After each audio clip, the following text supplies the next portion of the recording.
मैं आपके social science का टीचर आरडी सर आप सभी सम्मानित विद्यार्थियों को आपके इस प्यारे नए सेशन में हृदय रूपी गुफाओं से नमस्कार और प्रणाम करता हूं। स्वागत करता हूं एक नए वीडियो में।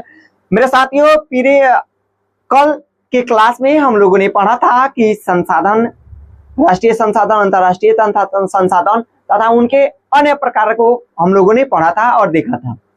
आगे आज हमको पढ़ना है एक नया टॉपिक है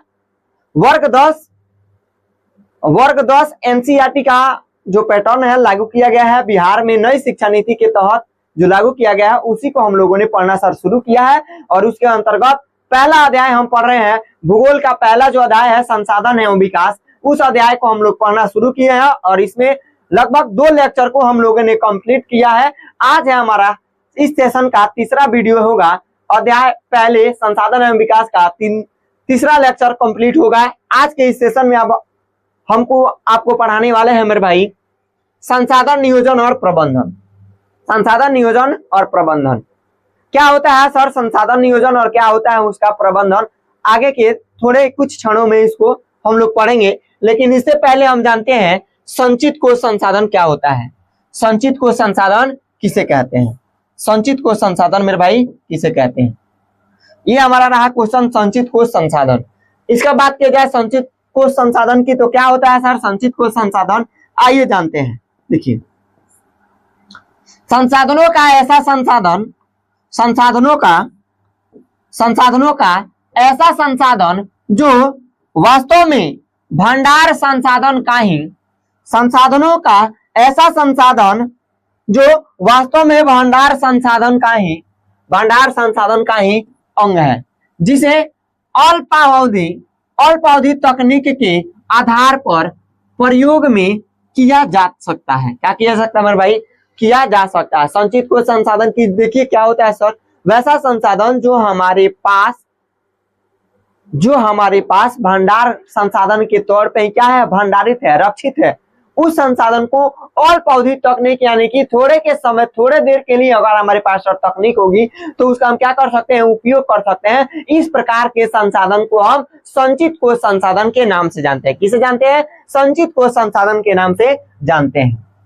संचित कोश संसाधन कहा जाता है। अगला हमारा हेडिंग है, अगला हमारा जो टॉपिक है संसाधन नियोजन। क्या है मेरे भाई? संसाधन नियोजन क्या होता है सर? संसाधन नियोजन आइए जानने का प्रयास करते हैं।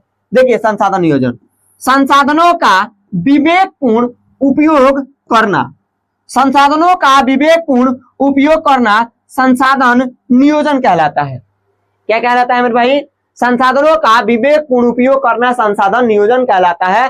अर्थात इसको अपने शब्दों में कहा जाएगा कि मानव सर अपने बौद्धिक, शारीरिक और क्षमता के अनुसार जो जिन संसाधनों का उपयोग करता है इसी को सर हम क्या कहते हैं? संसाधन नियोजन कहते हैं। क्या कहते हैं? संसाधन नियोजन कहते हैं। मान लीजिए अगर हमें 50 लीटर पेट्रोल की ही जरूरत है सर, तो 50 लीटर पेट्रोल का ही हम क्या करेंगे? उपयोग करेंगे और उसको सुरक्षा प्रदान करेंगे। तो ये क्या कहलाएगा? हमारा संसाधन नियोजन कहलाएगा। एग्जाम्पल के तौर पे एक और समझिए, अगर हमें 100 लीटर पानी की जरूरत है तो सर हम 100 लीटर ही पानी का उपयोग करेंगे। तो ये क्या होगा? एक तरह से संसाधन का नियोजन होगा, अर्थात उसको संरक्षित प्रदान किया जाएगा।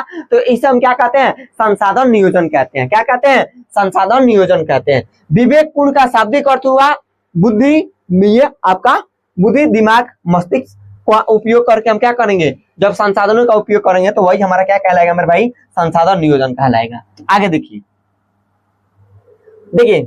संसाधन नियोजन जो है, संसाधन नियोजन यह किसी भी राष्ट्र के लिए, संसाधन नियोजन जो है यह किसी भी राष्ट्र के लिए आत्मशक्ति होता है। संसाधन नियोजन जो होता है सर वो किसी भी राष्ट्र के लिए क्या होता है? आत्मशक्ति होता है। क्या होता है? आत्मशक्ति होता है। आगे देखिए क्या कह रहा है? आगे कह रहा है कि संसाधनों का विवेकपूर्ण और नियोजित तरीकों से उपयोग करना संसाधनों का सतत संरक्षण कहलाता है। क्या कहलाता है? संसाधनों का सतत संरक्षण कहलाता है। हमारा टॉपिक है सतत संरक्षण। तो देखिए सतत संरक्षण क्या होता है? संसाधनों का विवेकपूर्ण और नियोजित तरीके से उपयोग करना, संसाधनों का विवेकपूर्ण और नियोजित तरीके से उपयोग करना सर संसाधनों का सतत संरक्षण कहलाता है। क्या कहलाता है? संसाधनों का सतत संरक्षण कहलाता है। आगे हमारा अगला टॉपिक आ रहा है कि संसाधनों के संकट में प्रमुख व्यक्तियों का योगदान।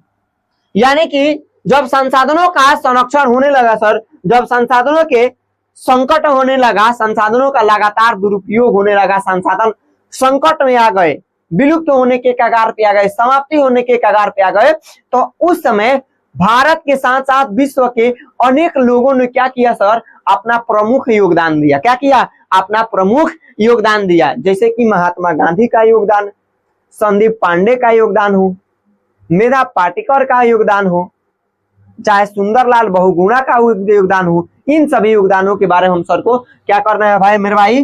पढ़ना है। तो संसाधनों के संकट में प्रमुख व्यक्तियों का योगदान, आइए देखते हैं इन सभी को।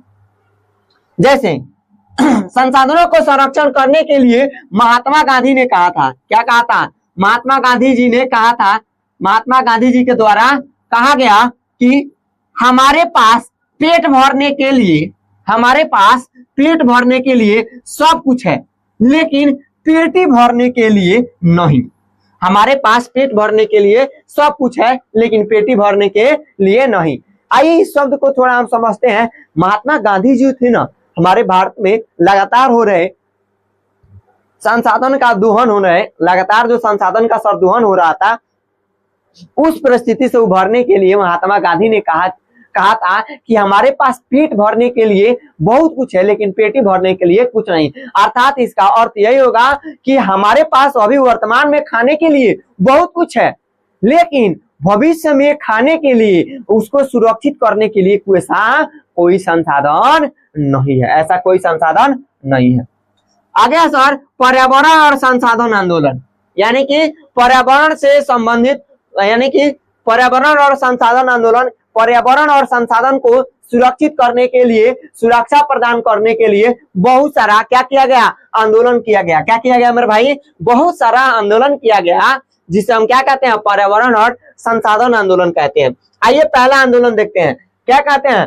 पहला आंदोलन देखते हैं। पहला आंदोलन है मेधा पाटेकर द्वारा नर्मदा बचाओ आंदोलन। क्या मेरे भाई? नर्मदा बचाओ आंदोलन था। मेधा पाटेकर द्वारा नर्मदा बचाओ आंदोलन किया गया था। देखिए यह आंदोलन, यह जो नर्मदा बचाओ आंदोलन जो है मेरे भाई, यह आंदोलन नर्मदा नदी के संरक्षण और उसके आसपास के पर्यावरण की रक्षा के लिए, आसपास के पर्यावरण की रक्षा के लिए था। यानी कि नर्मदा जो नदी है सर, मध्य प्रदेश के अमरकंटक की पहाड़ी से निकलती है और गुजरात होते हुए जाकर के अरब सागर में अपना जल प्रवाहित कर देती है।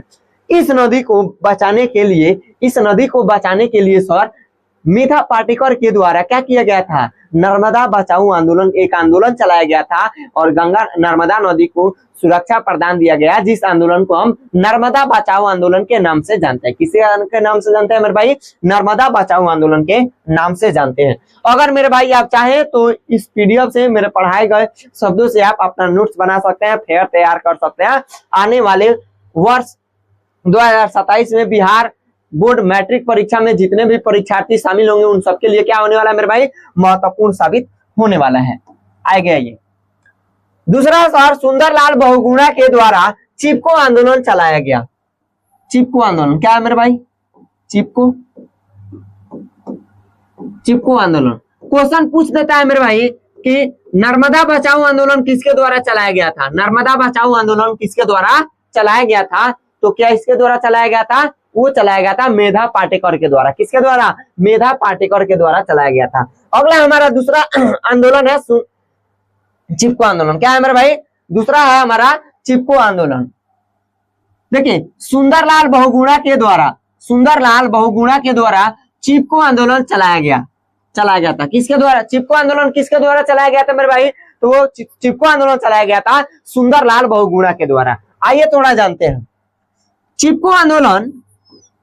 चिपको आंदोलन वृक्षों की कटाई को रोकने और वन संरक्षण के लिए प्रसिद्ध है। क्या है मेरे भाई? सुंदरलाल बहुगुणा के द्वारा चिपको आंदोलन चलाया गया था। क्या किया गया था? सुंदरलाल बहुगुणा के द्वारा चिपको आंदोलन मेरे भाई चलाया गया था। उत्तराखंड के गढ़वाल वाले इलाके में जो स्थानीय स्वशासन के वहां के जो लोग थे, राजा जो थे, वो क्या कर रहे थे? पेड़ों की कटाई करने के लिए अपने प्रहरियों को भेजे, मजदूरों को भेजे, और मजदूर क्या किए? पेड़ों को जब काट रहे थे तो सुंदरलाल बहुगुणा के नेतृत्व में के वहां के जितने आदिवासी लोग थे, सभी लोगों ने पेड़ों को बचाने के लिए पेड़ों से लिपट कर, क्या मेरे भाई, पेड़ों से चिपक करके क्या किया? आंदोलन किया गया।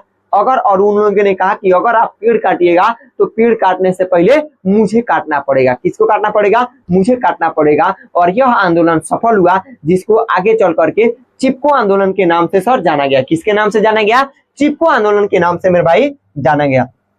चिपको आंदोलन किसके द्वारा चलाया गया था? सुंदरलाल बहुगुणा के द्वारा। किसके द्वारा चलाया गया था? सुंदरलाल बहुगुणा के द्वारा। कहाँ चलाया गया था मेरे भाई? गढ़वाल। कहाँ मेरे भाई? गढ़वाल। गढ़वाल कहाँ है? उत्तराखंड है। कहाँ है मेरे भाई? उत्तराखंड में। कहाँ है गढ़वाल? उत्तराखंड में है। कहाँ है मेरे भाई? उत्तराखंड में है। चलिए आगे आइए। अगला है मेरे भाई संदीप पांडे द्वारा जल संचय अभियान। संदीप पांडे द्वारा क्या मेरे भाई? द्वारा जल संचय अभियान चलाया गया था। क्या होता है सर जल संचय अभियान? तो देखिए, यह अभियान जल संसाधन के संरक्षण और प्रभावी उपयोग पर केंद्रित था। संदीप पांडे के द्वारा जो जल संचय अभियान चलाया गया था, यह मेरे भाई इसलिए चलाया गया था क्योंकि जल को संचित करने के लिए, भंडारित करने के लिए, सुरक्षित करने के लिए क्या किया गया था? चलाया गया था जल संचय अभियान। इसके तहत यह बताया गया था कि जल का हम उतना ही उपयोग करेंगे जितना हमें जरूरत है। अगर जरूरत से ज्यादा हम इस्तेमाल करेंगे तो यह समाप्त होने के कगार पे है, और यह जब समाप्त हो जाएगा तो हमारा जीवन क्या होगा मेरे भाई? खतरे में पड़ जाएगा। क्या हो जाएगा? खतरे में पड़ जाएगा। आगे आइए, क्वेश्चन पूछ दिया, जल संचय अभियान किसके द्वारा चलाया गया था? तो संदीप पांडे के द्वारा। किसके द्वारा मेरे भाई? संदीप पांडे के द्वारा जल संचय अभियान चलाया गया था। आगे आइए, अगला देखते हैं। अगला कह रहा है कि, अगला हमारा हेडिंग कह रहा है कि संसाधन संरक्षण हेतु विश्व स्तर पर अनेक सम्मेलन किए गए। संसाधन को संरक्षित करने के लिए मेरे भाई पूरे विश्व स्तर पे बहुत सारा क्या किया गया था? सम्मेलन किया गया था, कन्वर्सेशन किया गया था, जिसमें पहला है मेरे भाई क्लब ऑफ रोम। क्या है मेरे भाई? बहुत सारा क्या किया गया था? सम्मेलन किया गया था। संसाधन संरक्षण हेतु पूरे विश्व स्तर पे अनेकों सारे क्या किए गए थे? सम्मेलन किए गए थे। इसमें एक नंबर है कि सर्वप्रथम 1968 में, कब मेरे भाई? सर्वप्रथम 1968 में क्लब ऑफ रोम ने इन सभी सम्मेलनों में नेतृत्व किया था। यानी कि क्लब ऑफ रोम जो है मेरे भाई, इटली की राजधानी जो रोम है, उसी रोम ने क्या किया था? सर्वप्रथम 1968 में जितने भी संसाधन संरक्षण हेतु जितने पूरे विश्व स्तर पे सर जितना सम्मेलन हुआ था, सबका जो नेतृत्व किया वो क्लब ऑफ रोम किया था। कब से शुरू किया? 1968 से। कब से? 1968 से। आगे क्लब ऑफ रोम ने संसाधन संरक्षण और पर्यावरणीय मुद्दों पर अंतरराष्ट्रीय ध्यान केंद्रित किया। क्या किया? अंतरराष्ट्रीय ध्यान केंद्रित किया। अब पहला एक नंबर हमारा कह रहा है सतत विकास और पर्यावरण संरक्षण। क्या कह रहा है मेरे भाई? सतत विकास और पर्यावरण संरक्षण। देखिए सतत विकास क्या होता है? क्वेश्चन यहाँ पे दिया है, सतत विकास क्या है? सतत विकास मेरे भाई क्या है? तो सतत विकास समझिए, सतत विकास का शाब्दिक अर्थ, सतत विकास का अर्थ है भविष्य की पीढ़ी को मद्देनजर रखते हुए। भविष्य की सतत विकास किसे कहते हैं? तो वैसा विकास जिसमें भविष्य की पीढ़ी को मद्देनजर रखते हुए वर्तमान में संसाधनों का उपयोग करना, संसाधनों का उपयोग करना सतत विकास कहलाता है। देख मेरे भाई, सतत विकास क्या होता है?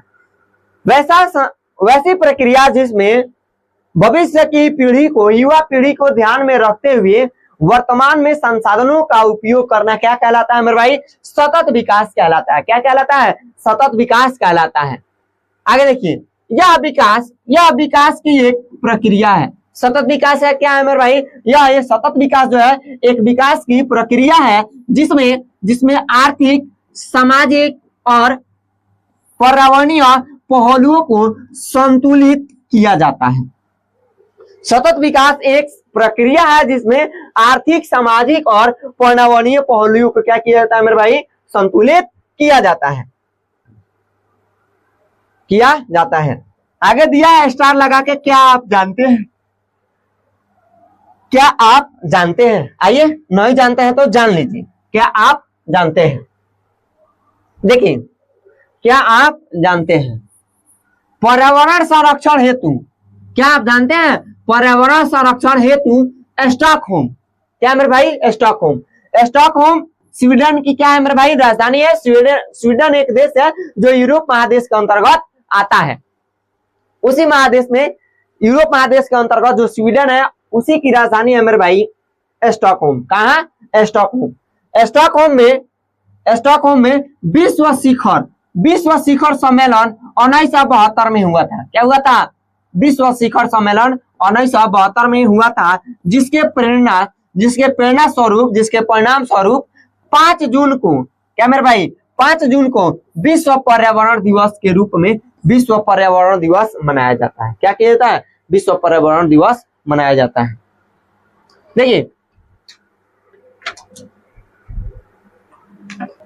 देखिए मेरे भाई, क्या आप जानते हैं? क्या आपको मालूम है? चलिए, नहीं मालूम है तो आइए जान लेते हैं। आज जो हम पूरे विश्व स्तर पे 5 जून को पर्यावरण दिवस जो मनाते हैं सर, उसका उद्घोषणा सर्वप्रथम जो पहला विश्व शिखर सम्मेलन हुआ था, जो स्वीडन की राजधानी स्टॉकहोम में 1972 में किया गया था, जिसके तहत आज हम पूरे विश्व स्तर पे क्या करते हैं? प्रत्येक साल 5 जून को विश्व पर्यावरण के दिवस में मना